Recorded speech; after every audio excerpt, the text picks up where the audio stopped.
I'm just a travel and history enthusiast, nothing else, friends, nothing. दोस्तों, Iraq, Syria और तुर्की में एक पंथ है यजीदीज। आपने नाम भी सुना होगा। इन पे काफ़ी जुल्म भी होता है अलग अलग देशों में। और ना ये हिंदू होते हैं, ना ये मुसलमान होते हैं, ना ईसाई होते हैं। ये अलग ही एक पंथ है।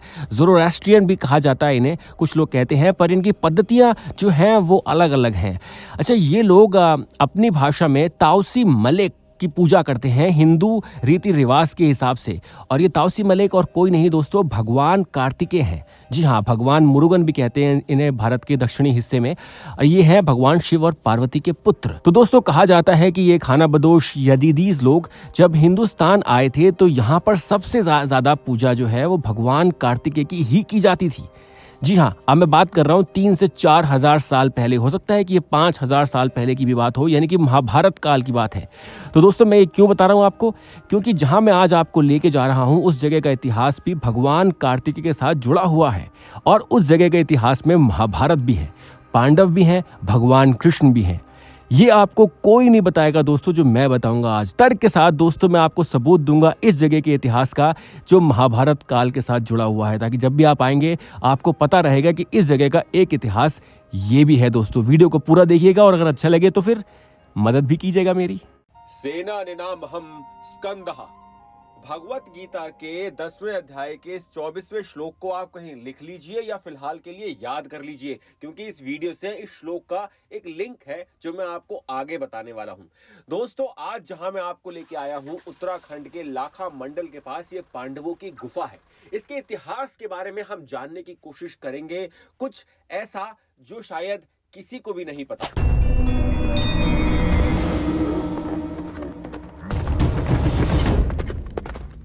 अब मैं आपको उस गुफा में लेके जाने वाला हूँ। लाखा मंडल के बहुत पास है, तकरीबन 1 किलोमीटर या 2 किलोमीटर यहाँ से लाखा मंडल है, जहाँ मैं अभी आपको लेके गया था। और अब मैं आपको उस गुफा में लेके जा रहा हूँ जहाँ से कहा जाता है कि लाखा मंडल के पास ही एक लाक्षागृह था। और वहाँ से पांडव, जब लाक्षागृह में आग लग गई थी, आग लगा दी गई थी, तो पांडव इसी गुफा से बचकर निकल आए थे। ये लिखा हुआ प्राचीन पांडव गुफा, भगवान कार्तिकेय की जन्म स्थली। इस गुफा के साथ एक मान्यता और जुड़ी हुई है जिसके बारे में किसी ने कभी सोचा ही नहीं।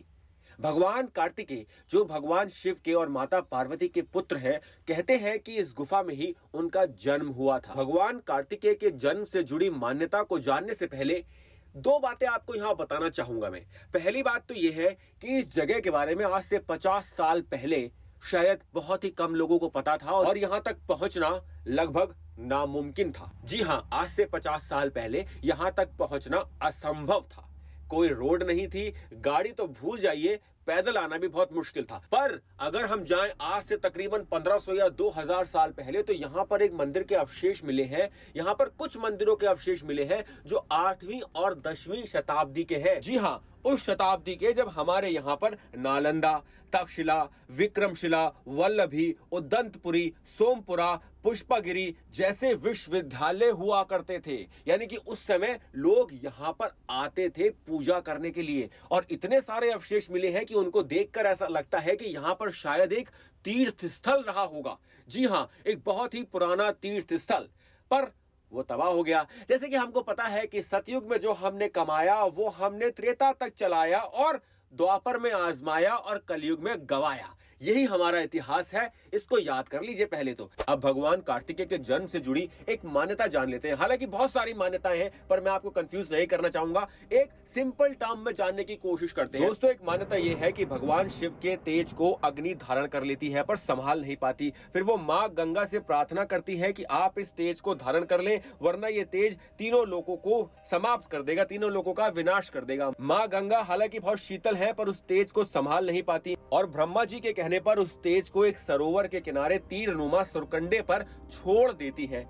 तेज की गर्मी से सरोवर सूख जाता है और फिर भगवान शिव के कहने पर 6 कार्तिकेय बहनें, जिन्हें अप्सरा भी कहा जाता है, वो उस तेज के एक एक हिस्से को अपने पास रख लेती हैं, उसकी देख रेख करती हैं। बाद में जब माता पार्वती उस तेज को धारण करती हैं तो एक 6 मुख वाला, 6 सर वाला पुत्र पैदा होता है, जिसको हम स्कंद, मुरुगन या फिर भगवान कार्तिकेय के नाम से भी जानते हैं। अब दोस्तों मैं आपको ये क्यों बता रहा हूं, ये तो भगवान कार्तिकेय के जन्म से जुड़ी एक मान्यता है। और भी मान्यताएं हैं, ऐसा नहीं है कि यही है, और भी बहुत सारी मान्यताएं हैं। तो दोस्तों अब आगे बढ़ते हैं। एक समय ऐसा था आज से हजारों साल पहले, जब उत्तर भारत के क्षेत्र में, और जब मैं उत्तर भारत बोल रहा हूं तो उसका मतलब यह है कि जो क्षेत्र आज भारत में नहीं है वो क्षेत्र भी, सिंगापुर, मलेशिया भी, अरब के क्षेत्र भी, उस समय उसकी गणना उत्तर भारत में ही होती थी दोस्तों। और उस समय उत्तर भारत के इस समृद्ध, विकसित, बहुत बड़े क्षेत्र के इष्ट देव थे भगवान कार्तिकेय, जिन्हें हम युद्ध के देवता भी कहते हैं, जिन्हें हम देवताओं के देवता, देवताओं की सेना के सेनापति के नाम से भी जानते हैं दोस्तों। और उस समय जब भी युद्ध हुआ करता था तो उससे पहले भगवान कार्तिकेय की पूजा होती थी। और भगवान कृष्ण युधिष्ठिर से खुद ये बात बोलते हैं एक बार तो, कि आप भगवान कार्तिकेय की प्रार्थना कीजिए ताकि हम ये युद्ध जीत सके, इस युद्ध में विजय प्राप्त कर सके। हालांकि भगवान कृष्ण खुद नारायण हैं, पर वो अवतरित हुए हैं, और जब कोई अवतरित होता है पृथ्वी पर, तो पृथ्वी पे जो पहले से देवता होते हैं उनकी पूजा करना भी अनिवार्य होता है। अगर इस मान्यता को माने हम, तो इस गुफा का संबंध भगवान कार्तिकेय के साथ है और पांडवों के साथ। लेकिन लाक्षागृह से इसका संबंध है ये कहना मुश्किल है। तो आखिर संबंध है क्या, वो मैं आपको आगे बताऊंगा। पहले गुफा दिखा देता हूं आपको, और सुन लेते हैं यहाँ के पुजारियों से भी कुछ बातें। इस ओर किसी का ध्यान नहीं गया, क्योंकि आज भी ये क्षेत्र जनजाति में, यहाँ कौन आ रहे, यहाँ तो आप जैसे मीडिया के लोग आए, उन्होंने थोड़ा प्रचार प्रसार किया तो लोगों को पता लगा कि भाई कोई जगह है। अभी आप आए, अब आपके माध्यम से जो है इसका कितना प्रचार हो जाएगा, तो तभी तो लोग आएंगे कि भाई यार वहाँ पे भी है, फिर उसकी खोजबीन होगी कि भाई क्या है। आप पुराणों को पढ़ेंगे तब उसमें से पता लगेगा। इसका तो पूरा वर्णन है, आप केदारखंड में 42वें 43वें अध्याय में पूरे एक एक नदियों का वर्णन है इसका। यानी कि ये भगवान कार्तिकेय की जन्म स्थली भी है। और आप देख सकते हैं ये यहाँ पर दोस्तों, ये अगर ये काटी गई तो बड़ी मुश्किल से काटी गई होगी। यहाँ पे ये देखिए गणेश जी की मूर्ति भी रखी है अंदर यहाँ पर। और जैसा कि आप देख सकते हैं यहाँ पर ये अभी भी काफी अनस्टेबल है। और ये देखिए पत्थर, देखिए ये वाला पत्थर ऐसा है कि शायद ये किसी भी वक्त गिर सकता है। देख रहे हैं, हिल रहा है ये पत्थर। ये देखिए ये अनसर्टेन पत्थर है। और आइए अब आपको गुफा के अंदर लेके चलते हैं। ये गुफा का मुख्य द्वार है। राम राम जी, टॉर्च लाए? हाँ, टॉर्च से दिखेंगे ना। अरे वाह, अरे हमें तो गाइड मिल गया गुफा में। राजेंद्र प्रसाद जी मिल गए हैं हमें गुफा में। और यहाँ गुफा के अंदर में बड़ी वार्म सी फीलिंग आ रही है, गरम गरम है काफी। ये है गुफा है। तो दोस्तों एक मान्यता ये है इस गुफा को लेकर कि यहाँ पर अश्वत्थामा आकर यहाँ पर रुके थे। काफ़ी दिन, काफ़ी समय उन्होंने यहाँ पर बिताया था। और अश्वत्थामा ने ही यहाँ पर शिवलिंग बनाए थे। जो आप पास में जो लाखा मंडल है, वो शिवलिंग असल में कुछ बहुत दबी आवाज़ में कुछ लोग ये बोलते हैं कि वो शिवलिंग असल में अश्वत्थामा ने बनाए थे। ये पूरी जगह जो है, यहाँ पर एक बहुत बड़ा सरोवर हुआ करता था उस समय, और सरोवर के पास ये गुफा थी जहाँ अश्वत्थामा रहा करते थे। और रोज़ वो अपना एक शिवलिंग का निर्माण यहाँ पर करते थे। एक तो मान्यता ये है अश्वत्थामा के साथ यहाँ से जुड़ी हुई। अब एक और मान्यता है जो बहुत ही इंटरेस्टिंग लगी मुझे।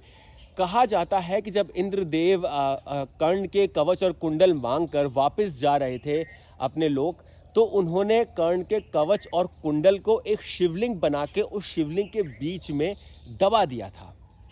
और कोई जान ना पाए इस बात को कि वो कौन सा शिवलिंग है। उन्होंने यहाँ पर लाखों शिवलिंग बना दिए थे ताकि किसी को शक भी ना हो पाए कि कवच और कुंडल किसी शिवलिंग के अंदर दबे हुए हैं।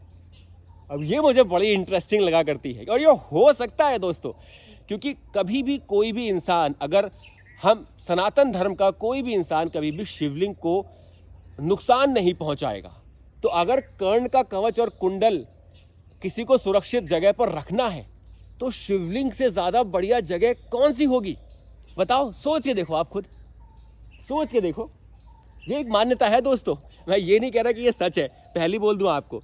और इस गुफा के साथ बहुत सारी मान्यताएं और जुड़ी हुई हैं, पर अब जितनी मान्यता मैंने आपको बताई है उतनी मान्यता ही काफ़ी है आपको यहाँ तक लाने के लिए और दर्शन करने के लिए। यहाँ पर भगवान कार्तिकेय के साथ जुड़ी हुई मान्यता है, शिवलिंग की पांडवों के साथ जुड़ी हुई मान्यता है, लाखा मंडल की, फिर अश्वत्थामा के साथ भी कुछ मान्यता है और कर्ण के कुंडल और कवच के साथ भी मान्यता है।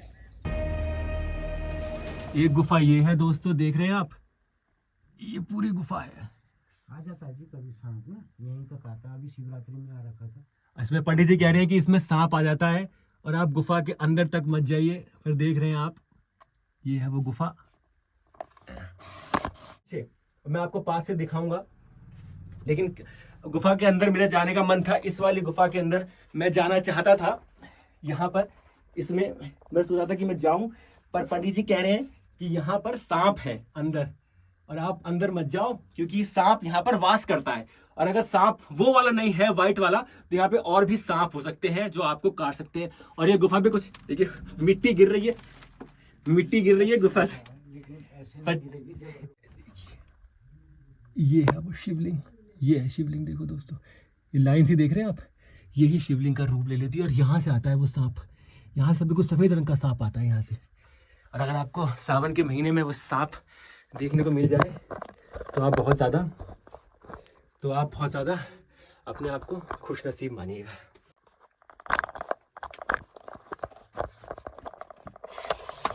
ये गुफा इतनी पतली है, इसमें तो मैं भी फंस जाऊंगा। बहुत पतली गुफा है दोस्तों, बहुत पतली, गर्म भी बहुत है इसमें। अच्छा, ये द्वार था गुफा का, ये एंट्रेंस थी। हम लोगों ने जो है जब खुदाई की तो हमें यहाँ से मार्ग मिला अलग। अच्छा। और यहाँ जो है जब हम शिवलिंग के पास पहुँचे तो हमने रोक दिया। फिर जो है लोगों की यहाँ भीड़ लग गई। 2005 में जो ये खुदाई में निकले थे अंदर, और ये स्वयंभू निकले ऐसे ऐसे करके। अच्छा। और ये पूरे जो है बर्फ के, अभी मैं आपको फोटो भी दिखाऊंगा। ये है पांडवों की वो गुफा, जहां पर ऐसा मानना है कि, तो ये लाक्षागृह से कोई इसका लिंक नहीं है। अच्छा, तो पंडित जी ने हमें कहा कि इसका जो लाक्षागृह है, जो बरनावा का जो मैंने वीडियो आपको दिखाया है, कहते हैं कुछ लोग ये कहते हैं कि वो सुरंग यहाँ खुलती है जी, लेकिन ये तो मुमकिन है नहीं। उस समय इतनी बड़ी सुरंग कैसे बन जाएगी? हो सकता है जी, मैं तो उस सुरंग से होकर आया हूँ।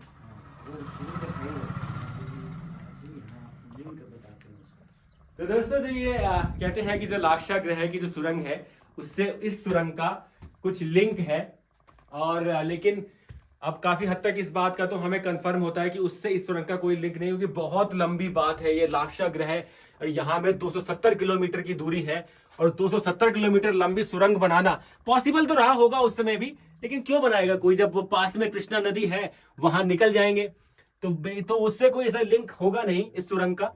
पर ये भी बहुत बढ़िया जगह है। ये पांडवों से ये इसका इतिहास जुड़ा हुआ है। तो दोस्तों, आखिरकार लाखा मंडल का जो लाक्षागृह से कनेक्शन है, उसका राज मुझे पता चल गया। लाखा मंडल का बेसिकली लाक्षागृह से कोई कनेक्शन नहीं है। दोस्तों, अब इस गुफा का रहस्य जानने की मैं कोशिश की है मैंने, और वो मैं आपको बताऊंगा जो तर्क मेरा है। दोस्तों, मुझे ऐसा लगता है कि पांडवों ने युद्ध से पहले यहाँ पर भगवान कार्तिकेय की आराधना की होगी, क्योंकि ये भगवान कार्तिकेय की जन्मस्थली के नाम से भी मशहूर है लोकल्स में। आगे तो पता नहीं मुझे, क्योंकि अब भगवान कार्तिकेय की ज्यादातर पूजा हमारे भारत के दक्षिणी हिस्से में होती है। यहाँ पर अब भगवान कार्तिकेय की शायद लोग इतनी पूजा नहीं करते। हालांकि मैं अगले वीडियोस में आपको उस मंदिर में भी लेके जाऊंगा हरियाणा के, जहां भगवान कार्तिकेय का मंदिर है आज भी कुरुक्षेत्र के उस क्षेत्र में जहां पर युद्ध हुआ था। तो दोस्तों, ऐसा हुआ था महाभारत के टाइम पे, युद्ध से पहले पांडवों ने यहां आके इसी गुफा में भगवान कार्तिकेय की आराधना की थी।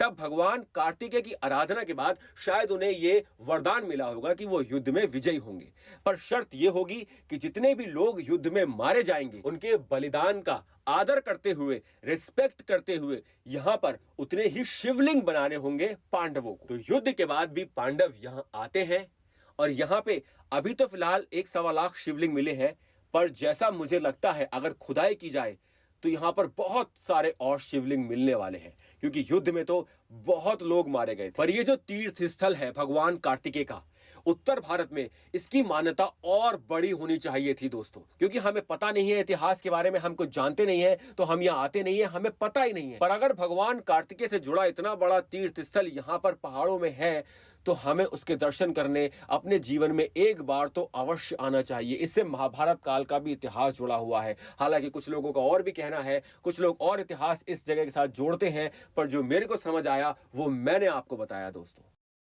पर वो मंदिर प्राकृतिक आपदाओं के चलते खत्म हो गया और अब जो अवशेष निकल रहे हैं वो पहाड़ों के नीचे दबे होने की वजह से लगातार जो लैंडस्लाइड्स हुई, इसी वजह से वहां पर बहुत सारे मंदिरों के अवशेष हैं जो अब लगातार निकल रहे हैं। अगर उन मंदिरों के अवशेष के नीचे और अवशेष हैं उनको निकाला जाए तो शायद कार्बन डेटिंग से भी ये प्रूव हो जाएगा कि ये 5000 से 6000 साल पुराने अवशेष हैं। दोस्तों, अगर आपको मौका लगे तो आपसे मेरा अनुरोध है, लाखा मंडल एक रात, चाहे एक रात के लिए क्यों ना आए, पर आए जरूर, क्योंकि यहां से हमारा इतिहास जुड़ा हुआ है। और ये वो गुफा है जहां आप अगर आएंगे तो यहां आप आराम से मेडिटेशन कर सकते हैं। यहां गुफा गर्म होती जाएगी अंदर तक। मैं गया था, अभी अंदर गुफा गर्म हो रही थी। यहां आराम से आप आइए, बैठिए, मेडिटेशन कीजिए।